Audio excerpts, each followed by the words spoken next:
Hi guys, welcome back to JK world. இன்னைக்கு நம்ம என்ன பார்க்க போறோம்னு பார்த்தீங்கன்னா பன்னீர் கிரேவி. இதுக்கு தேவையான பொருள் 2 தக்காளி, 2 வெங்காயம், கொஞ்சம் இஞ்சி பூண்டு, பன்னீர். பேனை அடுப்பில் வச்சுட்டு வெங்காயம் தக்காளி வதக்கிறதுக்கு தேவையான அளவுக்கு எண்ணெய் ஊற்றிக்கலாம்.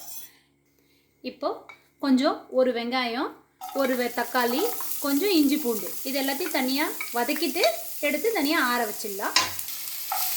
இஞ்சி பூண்டு இதில் ஆட் பண்ணிக்கலாம்.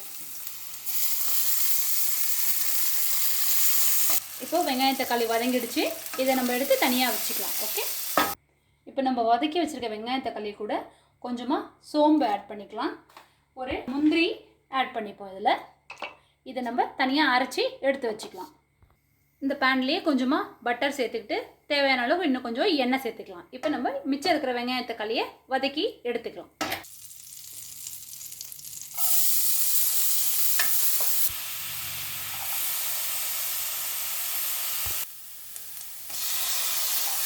இப்போ கொஞ்சம் தேவையான அளவுக்கு உப்பு போட்டுக்கலாம். ஒரு அரை ஸ்பூன் தனி மிளகாத்தூள் போட்டுக்கலாம்.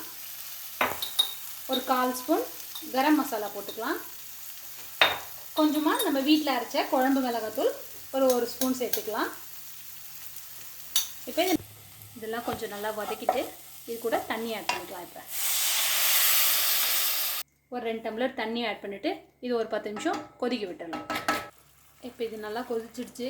இப்போ நம்ம அரைச்சி வச்ச வெங்காய தக்காளியை இது கூட ஆட் பண்ணிக்கலாம். இப்போ நம்ம இதை கிரேவி ரெடி ஆகிடுச்சு.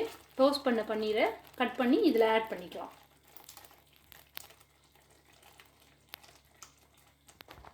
கிரேவி ரெடி ஆகிடுச்சு. இதில் கொஞ்சம் கொத்தமல்லியை தூவிட்டு நம்ம எடுத்து சர்வ் பண்ண வேண்டியது தான். ஓகே, இப்போ நம்ம பன்னீர் கிரேவி ரெடி ஆகிடுச்சு. இந்த வீடியோ உங்களுக்கு பிடிச்சிருந்துச்சுன்னா லைக், ஷேர், அது மட்டும் இல்லாமல் சப்ஸ்கிரைப் பண்ணி அந்த பெல் ஐக்கானை கிளிக் பண்ணிடுங்க. பாய்.